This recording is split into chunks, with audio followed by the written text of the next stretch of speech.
Welcome to Democracy Now!, democracynow.org, the Quarantine Report. I'm Amy Goodman. The House of Representatives voted Monday to approve a measure that would increase stimulus checks from $600 to $2,000, sending the bill to the Senate, where it faces a standoff today. The House also voted to override Trump's veto of the $740 billion National Defense Authorization Act, or NDAA. In the Senate, Republican Majority Leader Mitch McConnell is expected to ask for unanimous consent today to override Trump's veto of the NDAA. But independent Senator Bernie Sanders has said he will filibuster to delay the crucial vote unless the Senate also holds a vote on the $2,000 checks. Senator Sanders tweeted, quote, "If McConnell doesn't agree to an up or down vote to provide the working people of our country a $2,000 direct payment, Congress will not be going home for New Year's Eve. Let's do our job," Sanders tweeted.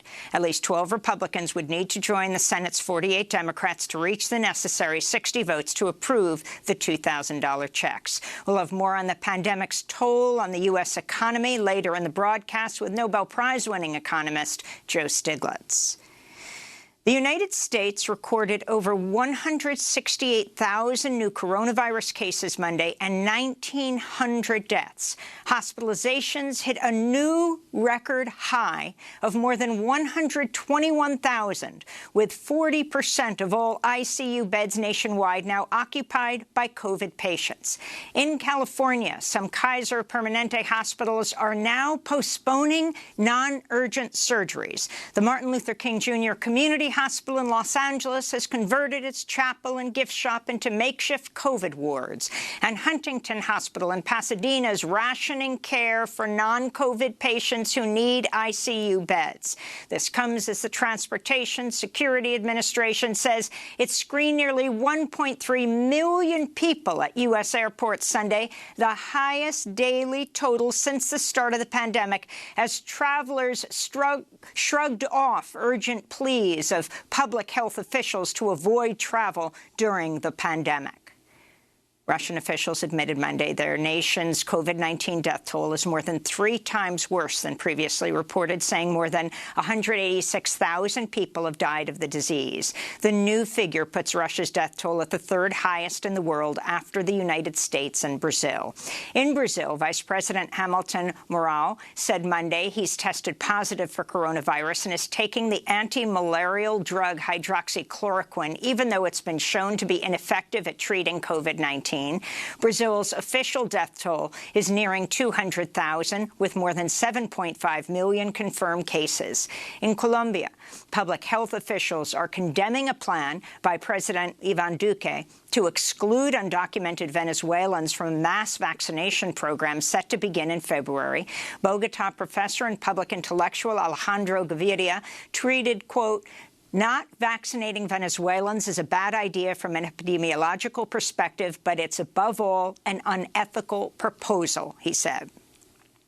President-elect Joe Biden Monday accused the Trump administration of obstructing his transition team's access to information from the Office of Management and Budget and the Pentagon. Biden spoke from Wilmington, Delaware. Right now, we just aren't getting all the information that we need for the outgoing administration in key national security areas. It's nothing short, in my view, of irresponsibility. Republican Texas Congressman Louis Gohmert has sued Vice President Mike Pence in a long-shot effort to overturn Joe Biden's election victory. The suit alleges Pence has, quote, exclusive authority to decide which electoral votes count when he presides over Congress on January 6th for the counting of the Electoral College vote. The Trump administration says it will open a U.S. consulate in Western Sahara following its recognition of Morocco's claim over the territory earlier this month. Morocco has occupied Western Sahara since 1975 in defiance of the international community. To see our documentary 4 Days in Western Sahara, Africa's Last Colony, go to democracynow.org. In news from Honduras, the Indigenous environmental activist Felix Vasquez was assassinated Saturday by armed, masked men in front of his family. Vasquez was a member of the Indigenous Lenca community and was planning to run for Congress in 2021. His killing comes 4.5 years after the assassination of Berta Cáceres, who also was a Lenca leader. The city of Columbus, Ohio, has fired the police officer who shot and killed Andre Hill, a 47-year-old black man.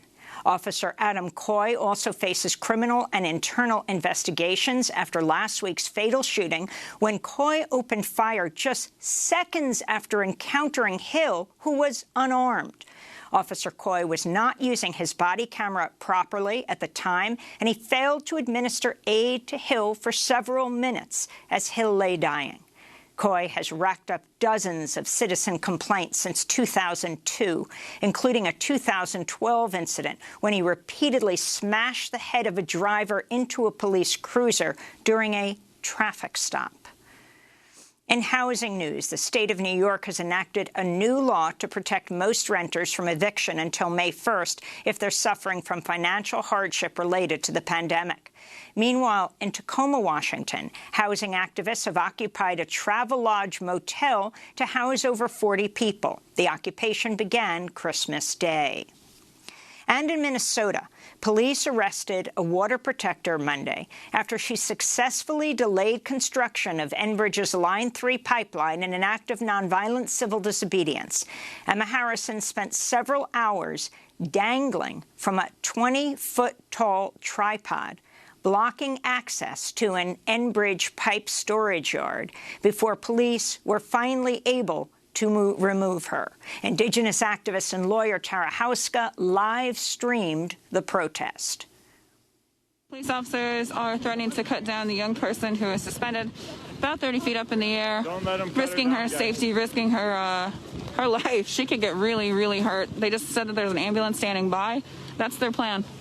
Rather than pulling her out more safely, they do not seem to care, and they want to do it the quickest, fastest, cheapest way possible. Obvious disregard for human life. As Enbridge has already shown, their obvious disregard for human life when they paused work for just a couple hours last week when one of their own workers was killed. That's who we're dealing with. I don't think you guys it's the kind of concern for human life that we're dealing with. On Friday, a contractor working on the Line 3 pipeline was killed in an accident at an Enbridge construction yard. If completed, Line 3 would pump more than 750,000 barrels of tar sands crude oil each day across wetlands and fragile ecosystems in Canada, Minnesota, and Wisconsin. And those are some of the headlines. This is Democracy Now!, democracynow.org, the Quarantine Report. When we come back, as President Trump pardons 4 Blackwater mercenaries, we re-air an explosive interview with an Iraqi father whose 9-year-old son was killed by the contractors, along with 16 other Iraqi civilians in the Nisour Square massacre. Stay with us.